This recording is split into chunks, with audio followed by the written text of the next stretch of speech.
Sejam bem-vindos, guerreiros e guerreiras de todo o Brasil, ao canal Raiz Tricolor.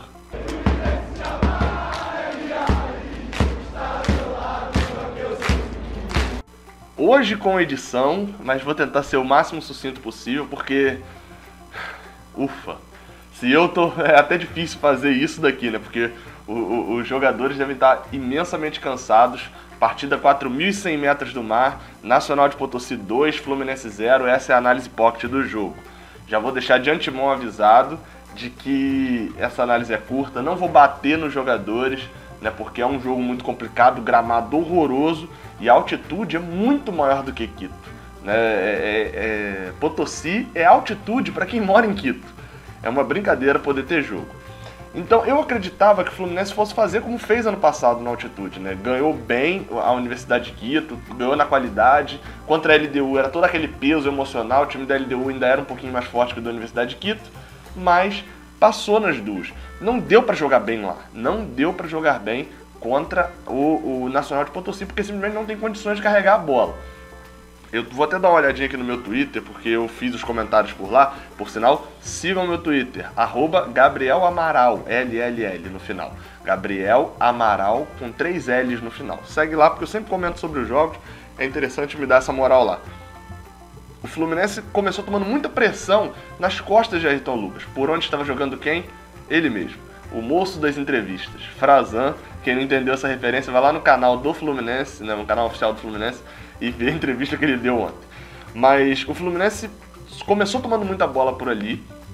Era um desarranjo na marcação, com 1 minuto e 20 tomou pressão, quase tomou gol, logo depois também quase tomou outro. O Fluminense tomou muita pressão no primeiro tempo, alguns chutes de fora da área. Depois que eles aprenderam com a LDU, até coloquei isso lá no Twitter também, de que a LDU, nos 2 jogos que o Fluminense fez contra eles lá em 2008 e 2009, passou do meio de campo, bate pro gol. Talvez um pouco por causa do campo também, né, que o jogo lá no Casablanca é muito melhor, né, o gramado, do que nesse estádio do Victor alguma coisa, até esqueci o nome do estádio exatamente, mas batia tudo pro gol a LDU, e porque sabe que é difícil pro goleiro. Eles perderam umas 2 ou 3 oportunidades dentro da área, tentando rolar pro meio, e Júlio César acabava pegando bem, mas se eles tivessem batido era perigo. Começaram a fazer isso na parte final do primeiro tempo, chute de fora da área, e Júlio César estava bem. Do primeiro tempo, ofensivamente, a destacar, chute forte de Pedro, pegou de fora da área, tentando justamente ameaçar o gol do Potosí, a bola foi para fora. No segundo tempo, Abel fez uma mexida, botou Marlon no lugar de Ayrton Lucas, provavelmente Ayrton Lucas não jogou, assim, não apareceu nesse jogo de hoje. Tomou umas 2 bolas ali nas costas, mas que aí é muito mais por erro de cobertura do que provavelmente dele, mas não foi uma partida boa hoje, não jogou muito bem, ainda sentiu a altitude, né? E voltou com o Marlon. Marlon voltou até melhor, pegou um cadinho de ritmo, mas não tinha muito o que fazer no jogo de hoje. O Fluminense não conseguia conduzir a bola direito. Para o segundo tempo, o jogo voltou com o Frazan errando mais ainda. E aí, assim, já sabe de quem eu não gostei no jogo de hoje, né? Principalmente o Frazan. Não dava muito para colocar o Fluminense hoje como uma atuação tecnicamente boa, porque não tinha condições naquele gramado e na altitude. Mas taticamente as falhas do Frazan foram impressionantes. Assim, eu não gosto muito de falar daquele, ele é muito ruim, mas está, olha, terrível, hein? Tá numa fase horrorosa o Frazan. O Nacional de Potosí voltou com 5 minutos dentro da área, bateu cruzado, gol em cima de Júlio César. Aí o outro ponto que eu queria falar o meu medo era tomar o primeiro gol. Porque depois que toma o primeiro gol, o Fluminense ficava até com medo de sair um pouco para ataque para tentar fazer algumas jogadas e tal, com medo de tomar o segundo. O segundo aconteceu muito rápido, com 14 minutos. Um pênalti que o Jadson falou no final do jogo, que cometeu, olhando nas câmeras nos replays, não dava a impressão que tinha sido, mas ele fala no final do jogo que cometeu o pênalti realmente.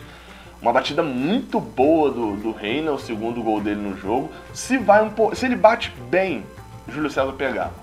Ele bateu especialmente bem, bateu muito bem, por isso que o Júlio César não pegou. 2-0, e aí eu entrei em desespero, porque aí complicou de vez. Só que o Fluminense acalmou o jogo, conseguiu sair jogando melhor pela direita, principalmente quando saiu o Pablo Diego e entrou o Robinho, o Fluminense começou a ter umas oportunidades melhores até um pouco antes do Pablo Diego sair. Ele foi responsável por desperdiçar 2 oportunidades, uma delas Aí não tem técnica não, parceiro, porque a bola... Eu fiquei olhando pra bola no replay, naquele lance de Sornosa e Pablo Diego, que Sornosa dá no Pablo e ele chuta por cima. Eu fiquei olhando pra bola, ver se a bola dava aquele kickzinho maroto pro alto, e a bola não deu. Então não tem desculpa não. O Fluminense segurou ainda, conseguiu não perder, né? Tomar o terceiro gol, apesar do jogo ter ficado lá e cá. Vejo até como um pouco desnecessário o recuo total do Fluminense no final do jogo, mas entendo que foi falta de pulmão mesmo. Muitas ameaças, final de jogo 2-0, o Fluminense ganhou. Gostei muito, e eu até botei isso no Twitter, eu tava com medo de elogiar, e aí quando eu coloquei no Twitter, 30 segundos depois o comentarista no Sport TV elogiou também, Renato Chaves. Partidaça, jogou muito bem, mas aí eu fiquei pensando, talvez o Renato Chaves se dê muito bem em campos horrorosos, assim, talvez o jogo de qualidade, o jogo europeu, no gramado perfeitinho, não seja muito pra ele, mas hoje foi um gigante, foi o melhor em campo pra mim, o melhor do Fluminense em campo foi Renato Chaves. Gostei também do Júlio César, não falhou nos gols, pegou muito, e gostei também principalmente de dois jogadores pela entrega, não tanto pela bola que jogaram, mas pela entrega, Richard e Gilberto. Esses foram leões em campo. De resto, nada muito a destacar. Falei, a péssima atuação do Frazan. Ansiamos a volta do Ibanez e principalmente a inscrição de Luan Pérez e de Nathan Ribeiro na Sul-Americana. E aí vale um ponto. Eu coloquei isso no Twitter, eu vou usar esses 2 minutinhos finais aqui para falar sobre isso no vídeo. Que é adversários do Fluminense na próxima fase. Se a Conmebol mantiver o que ela fez no ano passado, dessa primeira fase passaram 22 equipes e vão entrar mais 10 da Libertadores, ou seja, 32. A Conmebol ano passado dividiu em 2 potes de 16 para fazer esse sorteio. Num pote 1, vinham os 10 da Libertadores, né? E mais as 6 melhores campanhas na Sul-Americana, né? Quem venceu o confronto por bastante gols de diferença entrou nesses 6 no pote 1. E esse pote 1 enfrentava o pote 2. Ou seja, ter uma boa vantagem na primeira fase, por exemplo, se o Fluminense hoje tivesse empatado 0-0, saía com 3 gols de vantagem. Era uma boa para não pegar o time da Libertadores na próxima fase. No ano passado, o Fluminense ficou no pote 2, mas deu a sorte que a Universidade de Quito, a Universidade Católica de Quito, que era um time fraco, tinha ganho bem na primeira fase, estava naquele pote 1 lá, vocês sabiam muito bem onde estava, enfrentou o Fluminense deu sorte. Mas poderia ter pego, já poderia ter pego o Flamengo naquela própria segunda fase, poderia ter pego adversários mais fortes naquela fase, não pegou. Ainda bem, acho que até o Independente, a final, por sinal, foi de times que vieram da Libertadores, não lembro de cabeça. Então eu fiz um cálculo aqui rapidinho para ver quais times o Fluminense pode pegar na segunda fase. 2 já estão confirmados, assim, né, que vem da Libertadores. Quem vem da Libertadores?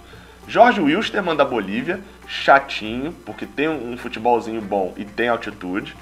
E o Banfield da Argentina. Confesso que não sei nada sobre o Banfield atualmente. Lembro que a gente pegou o Banfield na Sul-Americana em 2005. Ganhamos aqui, empatamos 0-0 lá. E aí outros que estão praticamente confirmados, assim como o terceiro lugar no grupo, que vem da Libertadores. Universidade de Chile, do grupo do Vasco e do Cruzeiro, praticamente confirmado como terceiro lugar do grupo. Chato demais. Aí eu não vi nenhum jogo da Universidade de Chile assim muito bem, mas é um adversário que causou dificuldades a Vasco e a Cruzeiro.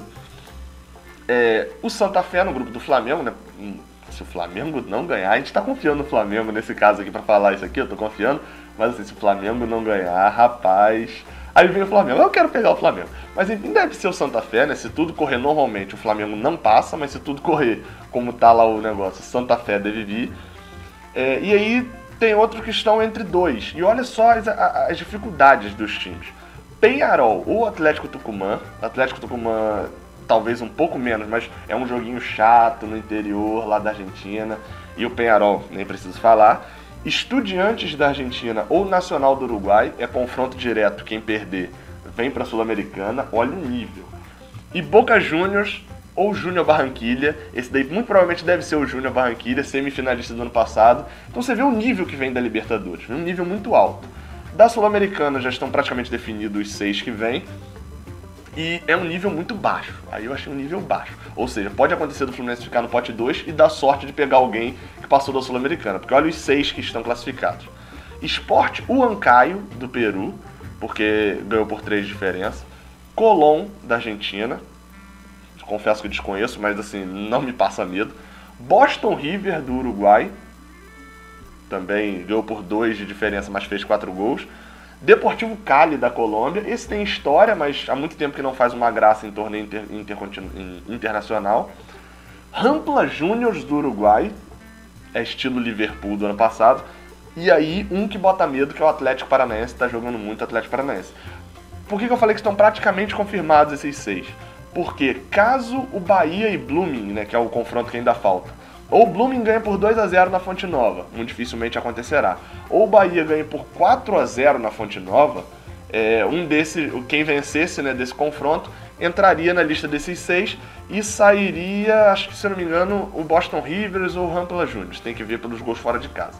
Mas enfim, dificilmente isso acontecerá, então a lista é essa, né? Vê aí e analise qual adversário é melhor para o Fluminense pegar. Você tem uma opinião sobre o jogo? Coloque aqui na caixa de comentários. Espero que esse vídeo não tenha ficado grande.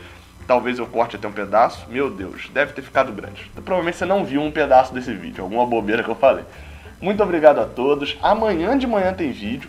Esse vídeo vai subir agora. Amanhã, 11 horas da manhã, tem vídeo especial. 5 jogos que eu mudaria o resultado final. Vou adiantar o tema. Jogos que eu mudaria, assim, o Fluminense perdeu e eu mudaria. Mas enfim, isso é papo pra amanhã.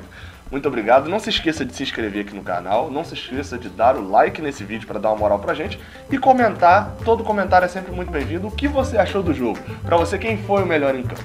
Muito obrigado. Saudações tricolores. E até amanhã, 11 horas, ou até o próximo jogo do Fluminense. Valeu.